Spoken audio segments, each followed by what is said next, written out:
Menteri Perindustrian Agus Gumiwang Kartasasmita tak mempermasalahkan sejumlah pabrik melakukan relokasi ke daerah lain dengan upah minimum provinsi yang lebih murah.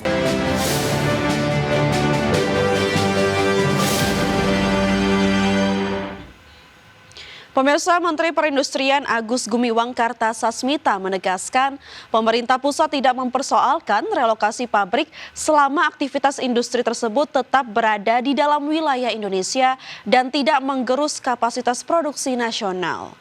Menurut Agus, relokasi industri justru menjadi alarm bagi pemerintah daerah untuk lebih bijak dalam menciptakan iklim usaha yang kompetitif, terutama melalui kebijakan upah minimum.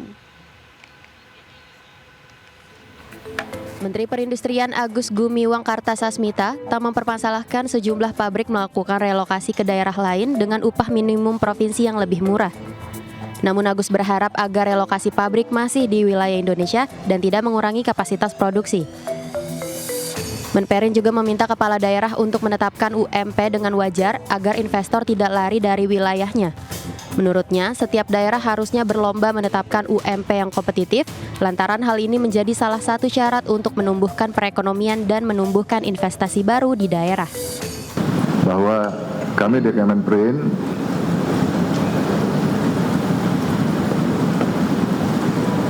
tidak terlalu pusing dengan adanya relokasi pabrik, ya, selama relokasi pabrik itu tetap berada di wilayah NKRI, dan kedua, tidak mengurangi kapasitas produksi. Ya. Kenapa ini perlu saya sampaikan? Karena akhirnya daerah sendiri yang dia perlu menetapkan UMP yang kompetitif agar supaya pabrik-pabrik tetap stay di daerahnya masing-masing, atau pabrik-pabrik baru, investasi baru masuk ke daerahnya masing-masing karena UMP-nya rasional. Di sisi lain, Kemenperin optimis penyerapan tenaga kerja akan tetap tumbuh di 2026, bahkan bisa mencapai target.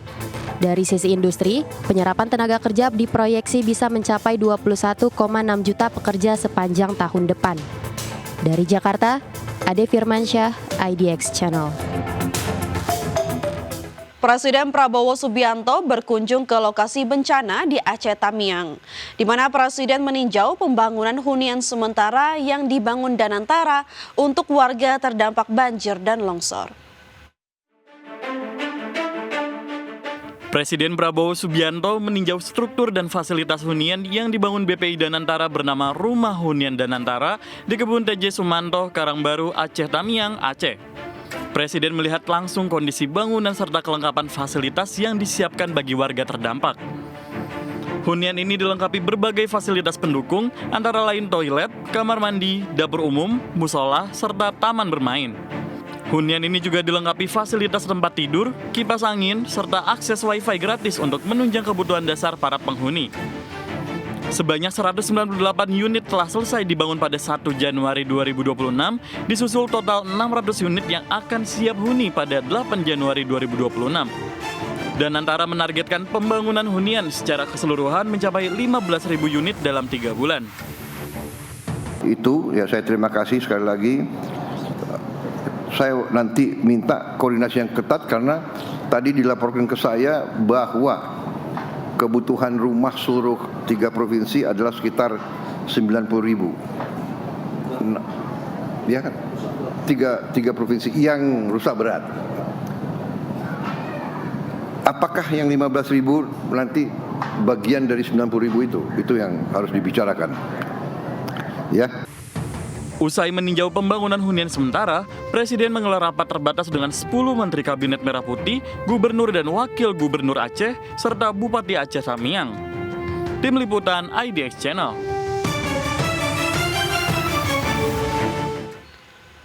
Kementerian Perindustrian mengidentifikasi lebih dari 2.000 pelaku usaha industri terdampak bencana di Sumatera. Jumlah industri tersebut tersebar di 3 provinsi, yaitu Aceh, Sumatera Barat, dan Sumatera Utara. Pelaku usaha industri kecil dan menengah menjadi yang paling terdampak, di mana secara jumlah industri terdampak paling banyak berada di Aceh dan Sumatera Barat. Kementerian Perindustrian mencatat lebih dari 2.000 industri yang terdampak bencana banjir dan longsor di Sumatera Utara, Sumatera Barat, dan Aceh. Sekjen Kemenperin Eko Cahyanto mengatakan data tersebut tercatat per 30 Desember 2025, di mana di saat ini proses pemulihan terus dilakukan secara bertahap. Secara rinci, industri yang terdampak di sektor industri logam, mesin, alat transportasi, dan elektronika atau ILMIT sebanyak 5 industri di Sumatera Utara. Lalu industri agro yang terdampak sebanyak 28 industri di Sumatera Utara dan 6 industri di Sumatera Barat. Selanjutnya sektor industri kimia, farmasi, dan tekstil yang terdampak sebanyak 3 industri di Aceh dan 1 industri di Sumatera Barat. Memang berkaitan dengan kejadian di sana, untuk industri besar memang tidak terlalu banyak yang terdampak, namun untuk industri kecil dan menengah sangat besar sekali terdampak di daerah khususnya di Aceh dan di Sumatera Barat. Lebih dari 2.000 industri kecil dan menengah yang kami identifikasi terdampak akibat bencana tersebut, dan oleh karena itu sejak awal kami mendorong teman-teman pelaku usaha industri baik sendiri-sendiri maupun melalui asosiasinya langsung melakukan upaya bersama-sama dengan kementerian lembaga terkait dan pemerintah daerah untuk memberikan bantuan kepada masyarakat yang terdampak. Kemudian sektor industri kecil menengah dan aneka sebanyak 1.647 industri di Aceh, 52 industri di Sumatera Utara, dan 367 industri di Sumatera Barat. Kemenperin telah merancang program khusus pada upaya pemulihan industri di 3 provinsi tersebut, di mana ada 5 tahap yang akan dijalankan, mulai dari koordinasi dan pendataan industri yang terdampak yang terus dilakukan, pemetaan kebutuhan industri terdampak, penetapan industri kecil penerima bantuan, keempat, pemberian bantuan mesin dan peralatan, dan terakhir, pemulihan produksi. Jakarta, Ade Firmansyah, IDX Channel. Pemirsa, Presiden Prabowo Subianto meninjau pembangunan rumah hunian Danantara hingga menggelar rapat koordinasi di Kabupaten Aceh Tamiang, Provinsi Aceh. Kunjungan Presiden Prabowo ke Aceh Tamiang merupakan lanjutan dari agenda kerja Presiden di Kabupaten Tapanuli Selatan untuk meninjau masyarakat terdampak bencana.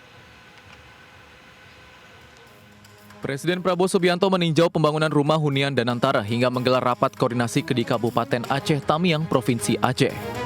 Menteri Sekretaris Negara Prasetyo Hadi mengatakan bahwa kunjungan Presiden Prabowo ke Aceh Tamiang merupakan lanjutan dari agenda kerja Presiden di Kabupaten Tapanuli Selatan untuk meninjau masyarakat.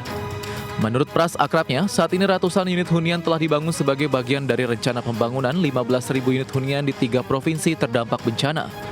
Kemudian hari ini beliau berkesempatan kembali hadir di Aceh Tamiang, salah satu daerah atau kabupaten yang paling terdampak dari bencana yang kemarin, untuk melihat, menyaksikan bangunan yang huntara yang sudah dibangun oleh Danantara sebanyak 600 dari kurang lebih 15.000 yang rencananya akan dibangun oleh Danantara. Intinya adalah beliau ingin sekali lagi memastikan proses pemulihan dapat dijalankan dengan secepat-cepatnya, dan bila mana ada masalah untuk kita mencari jalan keluar. Selain itu, usai meninjau rumah hunian, Kepala Negara mengadakan rapat koordinasi guna mendengarkan laporan dan masukan dari Gubernur dan Bupati terkait kebutuhan mendesak lainnya. Presiden menerima laporan bahwa sanitasi air bersih sangat diperlukan, kemudian fasilitas umum seperti sekolah dan puskesmas yang sebelumnya terdampak akibat bencana belum bisa beroperasi secara ideal. Dari Medan, Sumatera Utara, Anissa Rizky Julianto, IDX Channel.